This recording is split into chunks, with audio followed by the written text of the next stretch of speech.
England से कोई शख्स एमपी के दूर किसी आदिवासी गांव में शिक्षक की अलग जगाने चला आता है। कोई पुलिस वाला पाठशाला बना जाता है। देश के भविष्य को एक किसान एजुकेशन एक्सप्रेस की सवारी कराता है। एक शिक्षक मुफ्त में गरीब बेसहारा बच्चों को गणित, अंग्रेजी और सामान्य ज्ञान का पाठ पढ़ाता है। मिसाल ही कहिए इन्हें, क्योंकि इन्होंने बीड़ा उठाया है शिक्षा के जरिए देश को एक बेहतर भविष्य देने का। आखिर कौन है ये लोग, जानने के लिए देखिए साक्षरता दिवस पर हमारी ये खास पेशकश।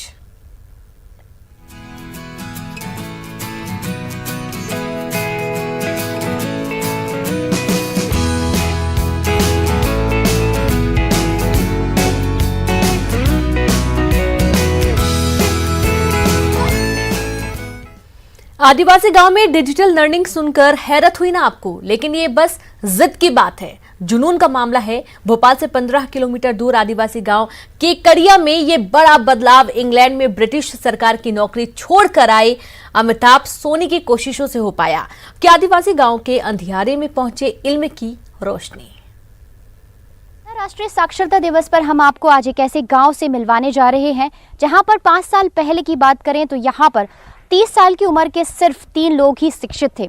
लेकिन विदेश से नौकरी छोड़कर आदिवासी गांव में बदलाव लाने की पहल को लेकर अमिताभ सोनी केकड़िया गांव में पहुंचे और अब आदिवासी गांव में न सिर्फ बड़ी उम्र के लोग बल्कि 100% युवा शिक्षित हो रहे हैं और अपने घर के हर एक व्यक्ति को शिक्षित करने का जिम्मा संभाल रहे हैं। भोपाल से बमुश्किल 15 किलोमीटर दूर आदिवासी गांव केकड़िया। इस गांव में स्लेट बत्ती, ब्लैक बोर्ड पहुंचना भी सपना था, लेकिन अमिताभ सोनी की कोशिशों से तो यहां बच्चे डिजिटल लर्निंग का हिस्सा बन गए।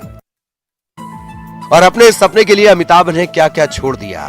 इंग्लैंड में इंटरनेशनल बिजनेस में डिग्री लेने के बाद अमिताभ ब्रिटिश सरकार के सोशल वेलफेयर बोर्ड लंदन में काम कर रहे थे, लेकिन एक कसक थी कि अपने देश के लिए कुछ करना है, उन लोगों के लिए जो अंधेरे में रह रहे हैं, अब तक इल्म की रोशनी जिन तक नहीं पहुंच पाई। 2014 में अमिताभ भारत आए और 2015 से केकड़िया गांव के लोगों का जीवन बदलने में जुट गए। दिक्कतें खूब आई। मैं 2014 में ब्रिटिश गवर्नमेंट की लंदन से नौकरी छोड़ के लगभग अगस्त में मैं वापस आ गया था भारत, और 2015 में इस गांव में आया और किसी से पूछते पूछते आया था कि कोई आदिवासी गांव है क्या यहाँ पर। तो यहाँ पर एक काका थे, उन्होंने बताया कि हमारा गांव है, और ये केकड़िया गांव जो है ये भोपाल जिले का सबसे बड़ा आदिवासी वनवासी गांव है। जी देखिए, हम लोग आईटी युग में रह रहे हैं, तो मेरा सबसे पहले प्रयास ये था टीम के साथ में कि यहाँ पर एक आईटी लैब हो जो आपको आसपास दिख रही होगी। तो भले ही हमारी परंपराएं वनवासी रहे, हम लोग जंगल में रहें, ये बिल्कुल हम जहाँ बैठे हैं ये टाइगर टेरिटरी है। ये भोपाल में जो शेर आता है ये हमारे जंगल के पीछे से ही आता है, तो उसके बीचों बीच आपको ये आईटी लैब दिख रही है। तो हम लोग प्रयास कर रहे हैं कि बच्चे न केवल यहाँ पर सीखें, लेकिन यहाँ पर बैठकर हम लोग कुछ आईटी प्रोजेक्ट्स जो हैं वो भी एग्जीक्यूट करते हैं। तो मॉडर्न जो एजुकेशन है वो भी आए और यहाँ पर रहते हुए आए। बच्चियों को बाहर नहीं जाना पड़ता है, घर से आग्रह रहता है, कई बार दुराग्रह रहता है कि लड़कियाँ गाँव छोड़कर नहीं जाएंगी। तो हम ये लैब यहीं पर ले आए हैं और यहाँ पर बहुत बड़े तो अवसर नहीं है, लेकिन कुछ छोटे अवसर रोजगार के उत्पन्न हो रहे हैं। रिमोट जो वर्किंग है, जो ऑफशोर डेवलपमेंट सेंटर है, वो हम लोगों ने गांव में ही खोल दिया है। 5 साल पहले जिस केकड़िया पंचायत में 30 साल से ऊपर के केवल 3 लोग ही शिक्षित थे, आज 1200 की आबादी वाले इस गांव में 500 बच्चे शिक्षित हो रहे हैं, अंग्रेजी बोलते हैं, और बड़ी बात ये कि इनके माता पिता पर फीस का बोझ भी नहीं। कमाल यह है कि बच्चे निजी स्कूलों में पढ़ रहे बच्चों के मुकाबले ज्यादा अच्छे नंबर ला रहे हैं। और ये सनी सर के बदौलत से मेरे बच्चे पढ़ रहे हैं और सभी बच्चों के बदलाव आ गए। नहीं तो कोई से बच्चे पढ़ नहीं पाते थे, ऐसे पढ़ने के लिए जाते थे, सही से पढ़ते नहीं थे, क्योंकि खर्चा पानी नहीं दे पाते थे, माँ बाप कहाँ से कर पाए। बस इन्हीं की वजह से बच्चे अच्छे पढ़ाई भी कर रहे हैं, अच्छे नंबर भी ला रहे हैं और घर में बैठ के पढ़ाई भी करते हैं। कंप्यूटर चलाना सीखते हैं तो हाँ सीखते हैं, खुशी होती है। कंप्यूटर चलाते हैं तो बच्चों में खुशी होती है, माँ बाप में। मैं अभी तो सोची हूँ पुलिस बनने के लिए, पुलिस ऑफिसर। हाँ, हम रोज स्कूल जा पाते हैं, अच्छे से पढ़ पाते हैं, और यहाँ पे रोज 1 घंटे की इंग्लिश क्लास होती है और मोटिवेशनल क्लास भी होती है, और हाँ कंप्यूटर क्लासेस भी होती है। केकड़िया गांव के सारे बच्चे कंप्यूटर से पढ़ाई कर सकें, इसके लिए सामुदायिक भवन में आईटी लैब तैयार की गई है। जहां पर गांव के बच्चे ऑनलाइन पढ़ाई करने के साथ ही कंप्यूटर की बारीकियां सीखते हैं। नौजवान यहां कंप्यूटर सीखने के साथ ही डाटा एंट्री के कुछ प्रोजेक्ट पर काम भी कर रहे हैं। एक पंथ दो काज के अंदाज में युवाओं को रोजगार भी मिल रहा है, तो ग्रामीण बच्चे डिजिटल लर्निंग से भी जुड़ रहे हैं। बच्चे पढ़ाई करने के साथ साथ खेतों में माता पिता का हाथ भी बटाते हैं। लैब में आने का बच्चों का समय तय नहीं। गांव में बिजली की बड़ी समस्या थी, तो सामुदायिक भवन के ऊपर ही सोलर पैनल लगाया गया ताकि बिजली बाधित ना हो और बच्चे किसी भी समय कंप्यूटर लैब में बैठकर अपनी पढ़ाई कर सकें। ऑनलाइन युग के दौर में आदिवासी केकड़िया गांव में ऑनलाइन एजुकेशन नहीं थी, लेकिन अमिताभ सोनी यहाँ पर आईटी लैब लेकर आए। यानी अब आदिवासी बच्चे ना सिर्फ आईटी एजुकेशन ले रहे हैं, बल्कि कंप्यूटर से जो ऑनलाइन क्लासेस अटेंड कर रहे हैं। और यहाँ के जो यूथ हैं, जब अमिताभ सोनी यहाँ पर नहीं रहते हैं तो इन बच्चों को ऑनलाइन एजुकेशन भी दे रहे हैं। ना सिर्फ कंप्यूटर का ज्ञान इन बच्चों को आ रहा है, बल्कि जो कंप्यूटर के क्षेत्र में जो जॉब की संभावनाएं हैं वो भी इन बच्चों के अंदर देखी जा रही है। और दूसरी बात यह भी है कि इस गाँव में बिजली की समस्या ना हो, इसीलिए अब सोलर पैनल की व्यवस्था की गई है ताकि 24 घंटे ये जो कंप्यूटर क्लासेस है यानी आईटी लैब है इसी तरह से चलती रहे। गांव की तरक्की अकेले अमिताभ के बूते कैसे हो पाती है? तो अमिताभ ने रास्ता निकाला। सोशल मीडिया के जरिए वो लोगों की मदद ले रहे हैं। और खास बात यह है कि गांव की तस्वीर बदलने वाले लोग अपने अपने हिसाब से मदद के हाथ भी आगे बढ़ा रहे हैं। 50 दानदाताओं ने केवल बच्चों की शिक्षा के लिए सहायता राशि दी है। एक बच्चे की पूरी एजुकेशन एक व्यक्ति स्पॉन्सर कर रहा है। यह कंप्यूटर लैब भी जन सहयोग से ही तैयार की गई है। ऑर्गेनिक फार्मिंग के साथ कई ऐसे नए प्रोजेक्ट भी लगाए गए ताकि गांव आत्मनिर्भर हो सके। आदिवासियों को सुदृढ़ बनाने और जिंदगी को बेहतर करने का जज्बा अमिताभ सोनी आदिवासी गांव के ग्रामीणों और युवाओं में भर रही है। अमिताभ सोनी पहले इस पहल में पूरी तरह से अकेले थे, लेकिन अब उनको समाज के दूसरे लोगों का भी सहयोग मिल रहा है। और समाज के दूसरे लोगों के सहयोग के साथ ही अब केकड़िया गांव को सुदृढ़ बनाने के साथ ही यह पहल दूसरे गांव तक पहुंच गई है। कैमरामैन अनिल के साथ रंजना दुबे, न्यूज़ 18 भोपाल। वल्ली जंक्शन में आपका स्वागत है। बच्चे कृपया ध्यान दें, मास्टर जी भी ध्यान से सुने। एजुकेशन एक्सप्रेस अपने निर्धारित समय सुबह 10:30 पर आने वाली है। सभी अपनी अपनी सीट संभाल लें और आपकी ज्ञान की ये यात्रा मंगलमय हो। आप भी सोच रहे होंगे आखिर ये कौन सा जंक्शन है? तो जनाब, यही अनोखा अंदाज है बैतूल के छोटे से गांव वल्ली के सरकारी स्कूल में चलने वाली इस अनोखी पाठशाला का, जिसकी सूरत हाल बेमिसाल किसान नीलेश सलामे ने बदल डाली। और इस मस्ती की ज्ञान भरी पाठशाला में आपका स्वागत है। वल्ली जंक्शन में आपका स्वागत है। बच्चे कृपया ध्यान दें, मास्टर जी भी ध्यान से सुने। एजुकेशन एक्सप्रेस अपने निर्धारित समय सुबह 10:30 पर आने वाली है। सभी अपनी अपनी सीट संभाल लें। आपके ज्ञान की ये यात्रा मंगलमय हो। आप भी सोच रहे होंगे कि आखिर ये कौन सा जंक्शन है? तो जनाब, यही अनोखा अंदाज है बैतूल के इस छोटे से गांव वल्ली के सरकारी स्कूल में चलने वाली इस अनोखी पाठशाला का, जिसकी सूरत हाल बेमिसाल किसान नीलेश सलामे ने बदल डाली। इस मस्ती की ज्ञान भरी पाठशाला में आपका स्वागत है। सर, प्राइवेट स्कूल में बहुत कुछ नया करते रहते सर, जो तो हमने सोचा कि क्यों ना भी इसको ट्रेन का शक्ल देके कुछ नया किया जाए। और इसका क्लास में क्लास 1 क्लास 2 ऐसे जो क्लास है उनके हमने S1 S2 के नाम दिए है सर। और इसका नाम एजुकेशन एक्सप्रेस रखा है और वल्ली जंक्शन नाम दिया है। इस सरकारी स्कूल की सूरत बदल डाली है किसान नीलेश सलामे के जज्बे ने, जिन्होंने सिर्फ एक ही सपना देखा, कैसे वो बच्चों में पढ़ने की ललक जगाएं, कैसे गांव का ये सरकारी स्कूल देश में अव्वल आए। और फिर बिना किसी की मदद के वो जुट गए अपने इस अभियान में। जहां किसानी खेती करने वाले नीलेश सलामे ने 1-1 रुपया जोड़कर स्कूल की शक्ल ही बदल दी। किसी भी प्राइवेट स्कूल को मात देता ये सरकारी स्कूल, जिसे एजुकेशन एक्सप्रेस की शक्ल दी गई है।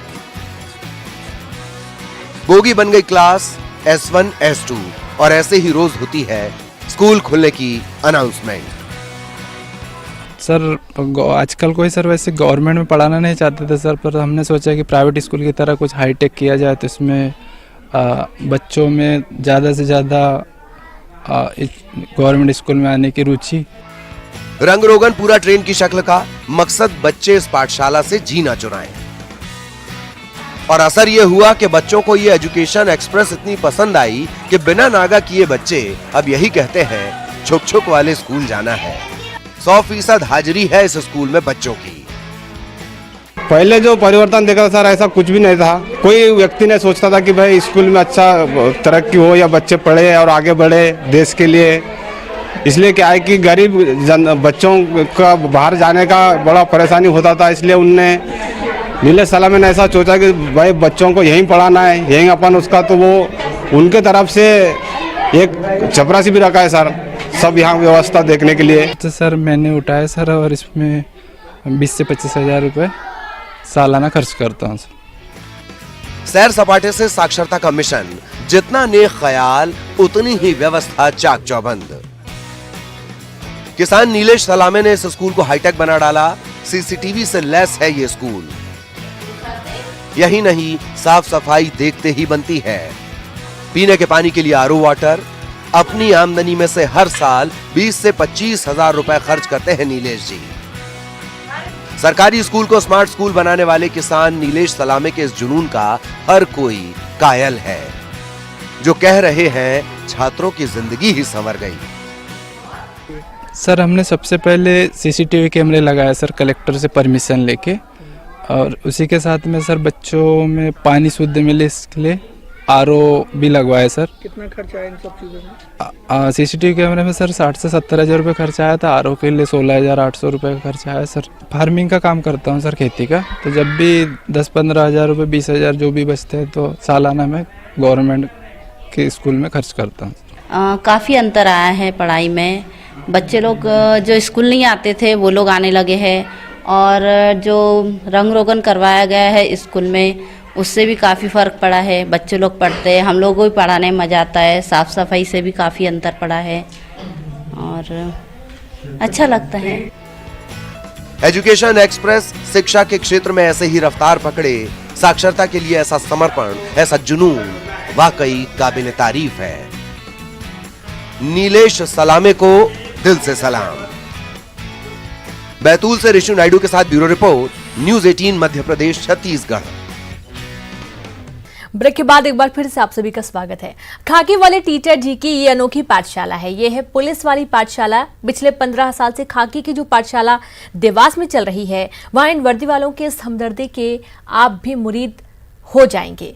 जहां ऐसे ही बेसहारा जरूरतमंद बच्चों के लिए मसीहा बने हैं ये पुलिस वाले। खाकी वाले टीचर जी की ये अनोखी पाठशाला है। ये है पुलिस वाली पाठशाला। पिछले 15 साल से खाकी की जो पाठशाला देवास में चल रही है, वहां इन वर्दी वालों की इस हमदर्दी के आप भी मुरीद हुए बिना नहीं रह पाएंगे। जहां ऐसे बेसहारा और जरूरतमंद बच्चों के लिए मसीहा बन गए हैं ये पुलिस वाले। सर अचानक से वो बच्चे जब मुझे कचरा या पन्नियां बीनते हुए आज से 15 वर्ष पहले दिखे थे, तब उनसे दोस्ती करके उनको जब पढ़ाना शुरू किया था, तो मैं नहीं जानता था कि ये सफ़र इतना लंबा होगा ईश्वर की कृपा से। और आज समझ लिए 15 वर्ष पहले जो बच्चे हमने पढ़ाना शुरू किए थे, 33 से शुरुआत की थी, आज हमारे पास में 65 बच्चे हैं। 15 साल पहले देवास में एक पेड़ से शुरू हुई इस पाठशाला के जनक हैं हेड कांस्टेबल जितेंद्र दुबे। 15 साल पहले जिनकी नजर उन बच्चों पर पड़ी जो पढ़ाई से महरूम थे, जिनके लिए घर खर्च चलाना उनकी जिम्मेदारी थी। लेकिन हेड कांस्टेबल जितेंद्र दुबे ने यह तय किया कि वो इन बच्चों को शिक्षित करके ही रहेंगे।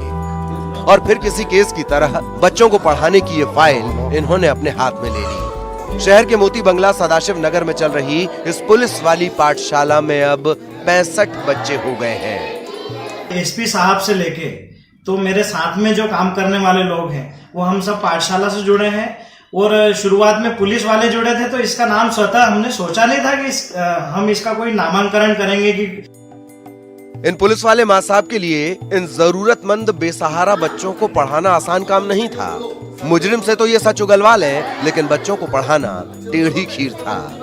लेकिन पुलिस वाले हैं, हिम्मत कैसे हारते, जिसके लिए सबसे पहले ये इन बच्चों के दोस्त बने और फिर दोस्ती के रास्ते आसान हुआ पढ़ाई का ये सफर।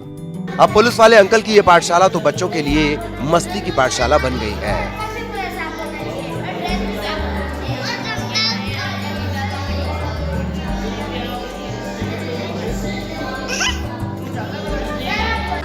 देवास के नाहर दरवाजा थाने में पदस्थ प्रधान आरक्षक जितेंद्र दुबे के लिए वो बच्चे चुनौती थे जो नशे की गिरफ्त में थे।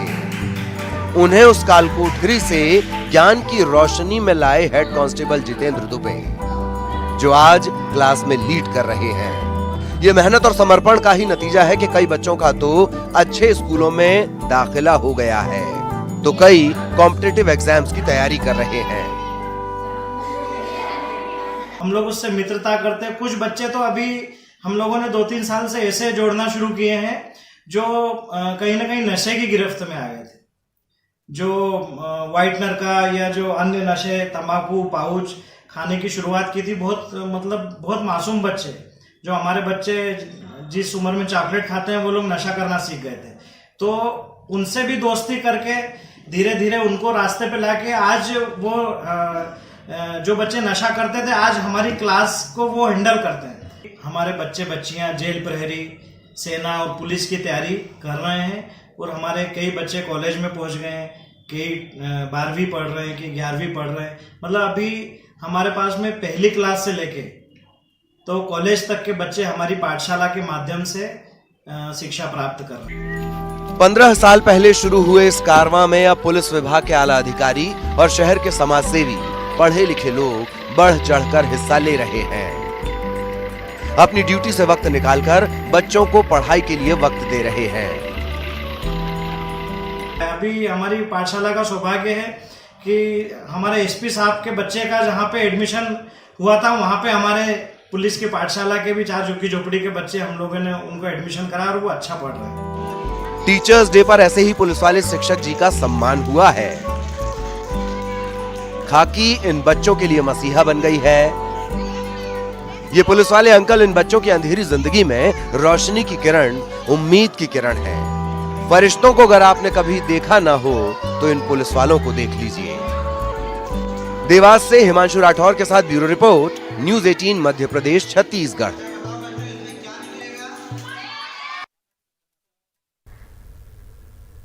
शिक्षक सिर्फ समाज के उस तबके के लिए ही नहीं होता जो स्कूल या कोचिंग क्लासेस में मोटी फीस चुकाने वाले छात्रों को ही शिक्षा दे, बल्कि शिक्षक वह है जो समाज के गरीब और बेसहारा बच्चों को भी शिक्षित करे और उन्हें इस काबिल बनाए कि वे समाज में सिर उठाकर जी सके।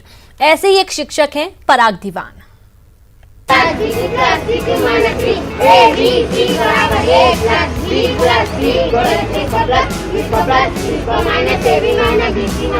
पूरे जोश के साथ गणित के सूत्र याद करते हुए ये बच्चे पराग दीवान के छात्र हैं। पराग दीवान उस शख्स का नाम है जिसने नर्मदा तट पर रहने वाले गरीब बेसहारों को ही अपना परिवार मान लिया है। यहाँ रहने वाले करीब 100 से अधिक बच्चों की पढ़ाई की जिम्मेदारी भी शिक्षक पराग दीवान ने ले ली है और अपनी कड़ी मेहनत और निस्वार्थ सेवा के दम पर उन्होंने इन्हें गणित, अंग्रेजी और सामान्य ज्ञान का ऐसा पाठ पढ़ाया कि अब वे बड़े बड़े स्कूलों के बच्चों को भी मात दे सकते हैं। हमारे भारत की सबसे लंबी नदी गंगा नदी जी है और इनकी कुल लंबाई 2525 किलोमीटर है और ये हमारे भारत की सबसे लंबी नदी है।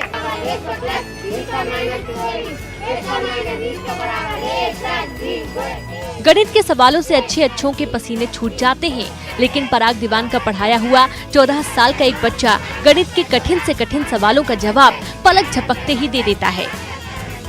महज 14 साल का पुनीत अपनी प्रतिभा से चमत्कारिक गणनाएं कर रहा है और उसने हर किसी को हैरत में डाल दिया है। 996 सबसे पहले हम ये देखेंगे ये 996 1000 से कितना कम है 4, तो 4 हमें साथ में रखेंगे, 996 साथ में रखेंगे, 4 का डबल करेंगे 8 और 996 से घटा देंगे बच्चे का 988। अब हम ये देखेंगे ये 996 1000 से कितना कम है 4, तो 4 का स्क्वायर करेंगे 16 और 16 को 3 से गुणा करेंगे 48। 48 नहीं लिखेंगे, एक घटा के लिखेंगे 0 से 47। अब हम ये देखेंगे ये 996 1000 से कितना कम है 4, तो 4 का क्यूब करेंगे 64 और ये 64 1000 में से घटा देंगे। सबसे पहले 1000 में से 60 घटाएंगे, बचेगा 940। 940 में से 4 घटाएंगे तो बचेगा 936। उत्तर है 9880479336। शिक्षक पराग दीवान की मां अब इस दुनिया में नहीं है, लेकिन उनके बाद अगर वे सबसे ज्यादा किसी के करीब हैं तो वो हैं मां नर्मदा। पराग उन्हें ही अपनी मां मानते हैं और ग्वारी घाट किनारे रहने वाले इन गरीबों को अपना परिवार। समाज के हर तबके तक साक्षरता की अलख जगाने वाले पराग वाकई तहे दिल से तारीफ के हकदार हैं। प्रतीक मोहन अवस्थी, न्यूज़ 18 जबलपुर। और इसी के साथ इस बुलेटिन में इतना ही। नमस्कार।